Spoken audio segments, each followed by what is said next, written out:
Pakistan scandals اور افواہوں کی تجربہ گاہ تو پہلے ہی تھا، آج کل خبروں کی آماج گاہ بھی بن گیا ہے۔ پاکستان میں بہت سے خبریں آپ کو مل جاتی ہیں، ایک خبر پر ابھی رد عمل مکمل نہیں ہوتا کہ ایک اور نئی ڈیولپمنٹ سامنے آ جاتی ہے۔ خبر پر خبر یہ سلسلہ چلتا رہتا ہے۔ آج کو آپ دیکھ لیجئے کہ 8 ججوں کی طرف سے تفصیلی فیصلہ جاری کیا گیا، اس پر رد عمل آ رہا تھا، اس پر بات ہو رہی تھی، اس پر گفتگو ہو رہی تھی کہ اس کے ساتھ ہی ایک اور بڑی خبر بھی آ گئی۔ وہ بڑی خبر کیا تھی؟ وہ بڑی خبر یہ تھی کہ جنرل عاصم ملک کو ڈی جی آئی ایس آئی تعینات کر دیا گیا ہے۔ جنرل ندیم احمد انجم وہ ڈی جی آئی ایس آئی تھے، ان کو 1 سال کی ایکسٹینشن دی گئی تھی، بلکہ جب ان کو گزشتہ سال ستمبر کے آخر میں انہوں نے ریٹائر ہونا تھا تو یہ کہا گیا کہ ان کو تا حکم ثانی ملازمت میں توسیع دے دی گئی ہے، لیکن آج پھر اچانک سے پتہ چلا کہ ان کی جگہ جنرل عاصم ملک کو ڈی جی آئی ایس آئی بنا دیا گیا ہے۔ آخر کار ان سے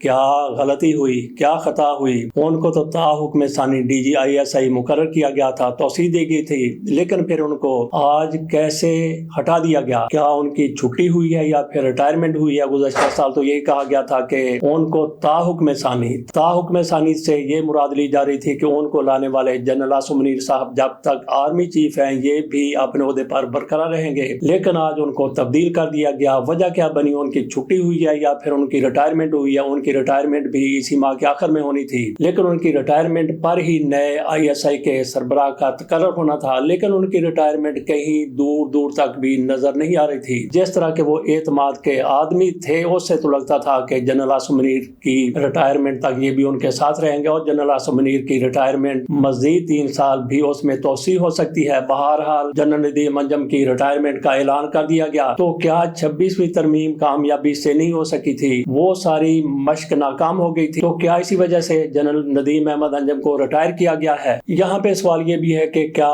نئے بننے والے D G I S I general Asim Malik وہ عمران خان کے لیے کوئی سہولت کاری کریں گے؟ سہولت کاری کا مطلب وہ نہیں ہے جس طرح سے جیل میں عمران خان کو کوئی سہولت کاری کرتا تھا، کیا وہ عمران خان کے لیے کوئی فیور کر سکیں گے؟ کیا عمران خان کی زندگی ان کے آنے پر آسان ہو سکے گی؟ اس کا بالکل سادہ سا جواب ہے کہ عمران خان کی زندگی اگر مشکل ہے، اگر ان کی زندگی میں کوئی آسانی آ سکتی ہے تو اس میں ڈی جی آئی ایس آئی کا کوئی کردار نہیں ہے، بالکل نہیں ہے، کیونکہ عمران خان پر اگر کوئی مشکل مرحلہ ہے، عمران خان کو اگر کوئی سہولت ملتی ہے، آسانی ملتی ہے، تو یہ ڈی جی آئی ایس آئی نے فیصلہ نہیں کرنا، بلکہ ڈی جی آئی ایس آئی کو لانے والوں نے فیصلہ کرنا ہے کہ عمران خان کے حوالے سے ان کی پالیسی کیا ہوگی۔ جو لوگ یہ سوچ رہے ہیں کہ عمران خان کو شاید کوئی بہت بڑا ریلیف مل جائے آئی ایس آئی کے ڈی جی کے چینج ہونے سے، تو ایسا نظر نہیں آتا، کیونکہ جب تک army chief general Asim Munir صاحب بیٹھے ہوئے ہیں، وہ اپنے عہدے پر ہیں، اس پر کوئی بھی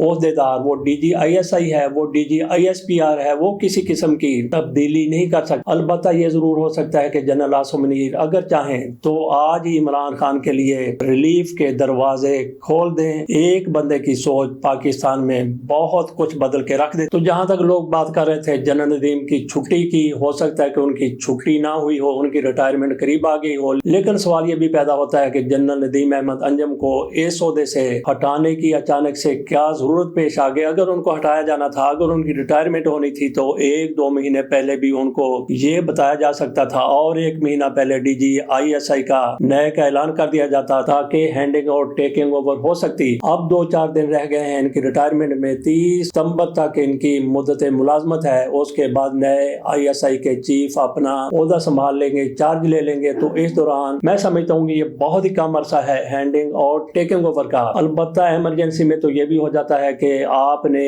ایک دن ایک بندہ ریٹائر ہوتا ہے، دوسرے دن ٹیک اوور کر کے دوسرا بندہ اپنا کام شروع کر دیتا ہے، لیکن وہ ایمرجنسی میں ہوتا ہے، ہنگامی حالت میں ہوتا ہے، اس طرح سے نارمل حالات میں نہیں ہوتا۔ اس کے ساتھ اجازت دیجیے اور توقع کیجیے کہ اگلے 1-2 گھنٹے میں اتنی یا اس سے بھی بڑی کوئی خبر آ سکتی ہے۔ اللہ حافظ۔